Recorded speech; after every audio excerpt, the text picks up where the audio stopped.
ಇನ್ನು ಮಧ್ಯಪ್ರಾಚ್ಯದಲ್ಲಿನ ಯುದ್ಧದಿಂದಾಗಿ ದೇಶದಾದ್ಯಂತ ಗ್ಯಾಸ್ ಕೊರತೆ ಉಂಟಾಗಿದ್ದು ಮಲೆನಾಡಿನಲ್ಲಿರೋ ರೆಸಾರ್ಟ್ಗಳಿಗೂ ಕೂಡ ಯುದ್ಧದ ಬಿಸಿ ತಟ್ಟಿದೆ.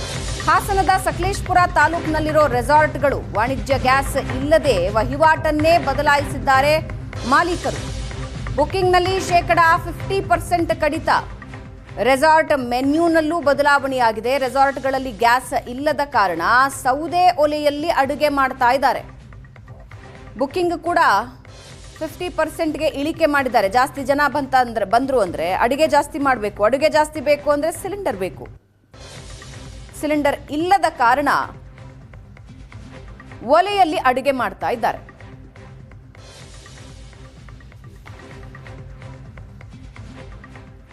ಉಡುಪಿಯ ಮಲ್ಪೆಯಲ್ಲಿ ಸಾವಿರಾರು ಬೋಟುಗಳು ಕಡಲಿಗೆ ಇಳಿದೇ ಬಾಕಿಯಾಗಿವೆ. ಆಳ ಸಮುದ್ರ ಬೋಟುಗಳು ಒಂದು ಸಲ ಸಮುದ್ರಕ್ಕೆ ಇಳಿದ್ರೆ 10-15 ದಿನ ವಾಪಸ್ ಬರಲ್ಲ.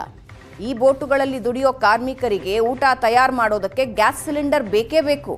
ಕಮರ್ಷಿಯಲ್ ಸಿಲಿಂಡರ್ ಸಿಗದೇ ಇರೋ ಕಾರಣ ಮೀನುಗಾರರು ಊಟವಿಲ್ಲದೆ ಪರದಾಡುವಂತಾಗಿದೆ.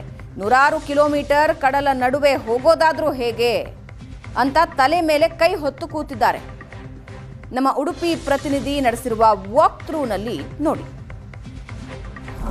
ಆಳಸಮುದ್ರ ಮೀನುಗಾರಿಕೆ ನಿಜಕ್ಕೂ ಒಂದು ಸವಾಲು. ಅವರ ಈ ಸವಾಲಿನ ಜೀವನದಲ್ಲಿ ಈಗ ಮತ್ತೊಂದು ಸಮಸ್ಯೆ ಎದುರಾಗಿರುವಂಥದ್ದು ಗ್ಯಾಸ್ ಸಿಲಿಂಡರ್ಗಳದ್ದು. LPG ಕಮರ್ಷಿಯಲ್ ಗ್ಯಾಸ್ ಸಿಲಿಂಡರ್ಗಳನ್ನು ಬಳಸಿಕೊಂಡು ಇವರು ಮೀನುಗಾರಿಕೆಗೆ ಒಮ್ಮೆ ಹೋದರೆ 10-15 ದಿನಗಳ ಕಾಲ ಬರೋದಿಲ್ಲ. ಸೊ ಅಷ್ಟು ದಿನಗಳ ಕಾಲ 9ರಿಂದ 10 ಜನಕ್ಕೆ ಪ್ರತಿದಿನ ಊಟೋಪಚಾರ, ಚಹಾ ತಿಂಡಿ ಇತ್ಯಾದಿಗಳು ಕೂಡ ಆಗಬೇಕು ಅಂದರೆ ಅಡುಗೆ ಅನಿಲ ಬೇಕೇ ಬೇಕು. ಅವರು ಕಮರ್ಷಿಯಲ್ ಗ್ಯಾಸನ್ನು ಬಳಸ್ತಾರೆ. ಒಮ್ಮೆ ಹೋಗಬೇಕು ಅಂದರೆ 10-15 ದಿನಕ್ಕೆ ಬೇಕಾಗಿ 2 ಗ್ಯಾಸ್ ಸಿಲಿಂಡರ್ಗಳನ್ನು ಅವರು ತೆಗೆದುಕೊಂಡು ಹೋಗಬೇಕಾಗುತ್ತೆ. ಆದರೆ ಈಗ ಮೀನುಗಾರಿಕೆಯನ್ನು ಮುಗಿಸಿ ದಡ ಸೇರಿದಾಗ ಅವರಿಗೆ ಗೊತ್ತಾಗಿದೆ ಕಮರ್ಷಿಯಲ್ ಸಿಲಿಂಡರ್ ಸಿಗೋದಿಲ್ಲ ಅಂತ.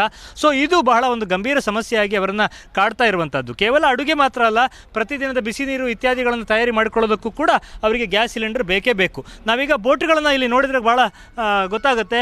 ಎಲ್ಲ ಬೋಟ್ಗಳು ಇಲ್ಲಿ ಲಂಗರು ಹಾಕಿದ್ದಾವೆ. ಅದರ ಅರ್ಥ ಏನು ಅಂದರೆ ಒಂದು ಗ್ಯಾಸ್ ಸಿಲಿಂಡರ್ಗಳ ಹೊಂದಾಣಿಕೆಯನ್ನು ಕೂಡ ಮಾಡ್ಕೋಬೇಕಾಗುತ್ತೆ. ದೊಡ್ಡ ಮಟ್ಟದ ಮೀನುಗಾರಿಕೆಯನ್ನು ಮುಗಿಸಿ ದಡ ಸೇರಿರುವಂಥ ಬೋಟ್ಗಳಿವು. ಇವತ್ತು ನಾಳೆ ನಾಡ್ದು ಹೀಗೆ ಇವರೆಲ್ಲ ವಾಪಸ್ ಹೋಗಬೇಕು. ಒಂದೊಂದು ಬೋಟಲ್ಲಿ 8-10 ಜನ ಇರ್ತಾರೆ. ಅವರಿಗೆ ಊಟ ತಿಂಡಿ ಇತ್ಯಾದಿ ವ್ಯವಸ್ಥೆಗಳಾಗಬೇಕು, ಬಿಸಿ ನೀರಿನ ವ್ಯವಸ್ಥೆ ಆಗಬೇಕು. ಹೀಗೆ ಅಂತೇಳಿ ಆದಾಗ ಖಂಡಿತವಾಗಿಯೂ ಕೂಡ ಒಂದು ಬಾರಿ ಹೋಗುವಾಗ 2 ಸಿಲಿಂಡರ್ನ ತೆಗೆದುಕೊಂಡೇ ಹೋಗಬೇಕಾಗುತ್ತೆ. ಈ ಥರ ಏನು ನಾವು ಬೋಟನ್ನು ನೋಡ್ತೇವೆ, ಈ ಬೋಟಿನಲ್ಲೇ ಅವರದೊಂದು ಕಿಚನ್ ಇರುತ್ತೆ. ಈ ಒಳಗ ಭಾಗದಲ್ಲಿ ನಾವಿಲ್ಲಿ ಬಂದು ನೋಡಿದರೆ ಕಿಚನ್ ಭಾಳ ಸ್ಪಷ್ಟವಾಗಿ ಇಲ್ಲಿ ಕಾಣುತ್ತೆ ನೋಡಿ. ಇದು ಅವರ ಕಿಚನ್ ಏರಿಯಾ. ಇಲ್ಲಿ ಅವರು ಗ್ಯಾಸ್ ಸಿಲಿಂಡರ್ನ ಇಟ್ಕೊಂಡು ಮಾಡ್ಬೋದು. ಸೊ 2 ಸಿಲಿಂಡರ್ ತಗೊಂಡು ಹೋದರೆ ಅವರು 10-15 ದಿನಗಳ ಕಾಲ ಫಿಶಿಂಗ್ ಎಲ್ಲ ಮುಗಿಸ್ಕೊಂಡು ಬರುವಾಗ ಅನುಕೂಲ ಆಗುತ್ತೆ ಅನ್ನುವಂಥದ್ದು. ಇವರಿಗೆ ಆದಷ್ಟು ಬೇಗ ಸಿಲಿಂಡರ್ಗಳು ಸಿಗುವಾಗ ಆಗಬೇಕು. ಅವ್ರನ್ನ ಮಾತಾಡಿಸೋಣ, ಏನು ಸಮಸ್ಯೆ ಅಂತ ಅವ್ರ ಹತ್ರ ಮಾತನಾಡಿ ತಿಳ್ಕೊಳ್ಳೋಣ. ಈ ಸಮಸ್ಯೆಯ ಗಂಭೀರತೆ ಬಗ್ಗೆ ಮತ್ತಷ್ಟು ತಿಳ್ಕೊಳ್ಳೋಣ. ಈಗ ಭೂಮಿ ಮೇಲಿರುವವರಿಗೆಲ್ಲ ಗ್ಯಾಸಿನ ಸಮಸ್ಯೆ ಆಯಿತು. ಈಗ ನೀವು ನೀರಿನ ಮೇಲಿರುವವರು, ನಿಮಗೂ ಗ್ಯಾಸ್ ಸಿಲಿಂಡರ್ ಬೇಕು. ಎಷ್ಟು ಕಷ್ಟ ಆಗ್ತಾ ಇದೆ, ಏನು ಮಾಡ್ತೀರಿ? ನಮಗೆ ಈಗೆಲ್ಲ ಸ್ಟವ್ನಲ್ಲಿ ನಾವು ಅಡುಗೆ ಮಾಡ್ಕೊಳ್ಳಿಕ್ಕೆ ಆಗೋದಿಲ್ಲ. ನಮಗೆ ಗ್ಯಾಸ್ ಸಿಲಿಂಡರ್ ಬೇಕು ಮುಖ್ಯವಾಗಿ.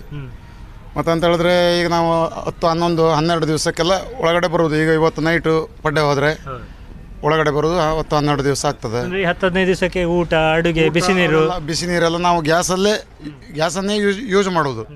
ಮತ್ತು ನಮಗೆ ಬೇರೆ ವ್ಯವಸ್ಥೆ ಇಲ್ಲ, ಏನು ಮಾಡ್ಲಿಕ್ಕೆ ಆಗೋದಿಲ್ಲ. ಕಟ್ಟಿಗೆ ಬೋಟ್ನಲ್ಲಿ ಕೊಂಡೋಗ್ಲಿಕ್ಕೆ ಆಗೋದಿಲ್ಲ ನಮಗೆ. ನಿಮಗೆ ಈಗ ಬಂದ ಮೇಲೆ ಇದು ಸಮಸ್ಯೆ ಗೊತ್ತಾಯ್ತು. ಈಗ ಏನು ಅನುಕೂಲ ಬೇಕು ಅಂತ ಕೇಳ್ತೀರಿ ನೀವು ಸರ್ಕಾರದ ಹತ್ರ? ನಿಮ್ಮ ಬೇಡಿಕೆ ಏನು? ಏನಿಲ್ಲ, ನಮ್ಮ ಸರ್ಕಾರ ಮಾಡ್ಬೋದು ಅಂತೇಳಿ ನಾವು ನಂಬಿಕೊಂಡಿದ್ದೇವೆ. ಇನ್ನು ನೋಡಬೇಕು ಅವ್ರು ಏನು ಮಾಡ್ತಾರೆ ಅಂತೇಳಿ. ಅಂದರೆ ಬೇರೆ ಇವರ ಸಮಸ್ಯೆ ನಿಜಕ್ಕೂ ಗಂಭೀರ. ಬದಲಿ ವ್ಯವಸ್ಥೆಗಳನ್ನು ಹೊರಭಾಗದಲ್ಲಿ ಮಾಡ್ಕೋಬೋದು. ಕಟ್ಟಿಗೆ ಇನ್ನೊಂದು ಮತ್ತೊಂದು ಬಳಕೆ ಮಾಡ್ಬೋದು. ಈ ಬೋಟಲ್ಲಿ ಕಟ್ಟಿಗೆ ಅಂತೂ ಬಳಕೆ ಮಾಡೋದಕ್ಕಾಗೋದಿಲ್ಲ. ಈ ಹಿಂದೆ ಇದ್ದಾಗೆ ಸೀಮೆಣ್ಣೆ ಬಳಕೆ ಮಾಡ್ಕೊಂಡು ಏನಾದರೂ ಅಡುಗೆ ತಯಾರಿ ಮಾಡೋಣ ಅಂದರೆ ಹಿಂದಿನ ಹಾಗೆ ಸೀಮೆಣ್ಣೆ ಲಭ್ಯತೆ ಕೂಡ ಇಲ್ಲ. ಗಂಭೀರವಾದ ಸಮಸ್ಯೆ. ಮೊದಲೇ ರಿಸ್ಕಲ್ಲೇ ಅವರು ಫಿಶಿಂಗ್ ಮಾಡುವಂಥದ್ದು. ಅದರ ಮಧ್ಯೆ ಇದೊಂದು ಹೊರೆಯಾಗಿ ಅವ್ರಿಗೆ ಕಾಡ್ತಾ ಇದೆ.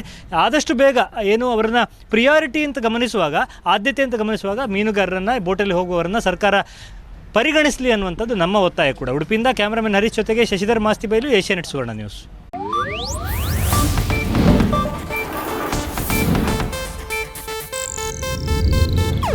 ಇದು ಏಷ್ಯಾನೆಟ್ ನ್ಯೂಸ್ ನೆಟ್ವರ್ಕ್ ಪ್ರಸ್ತುತಿ.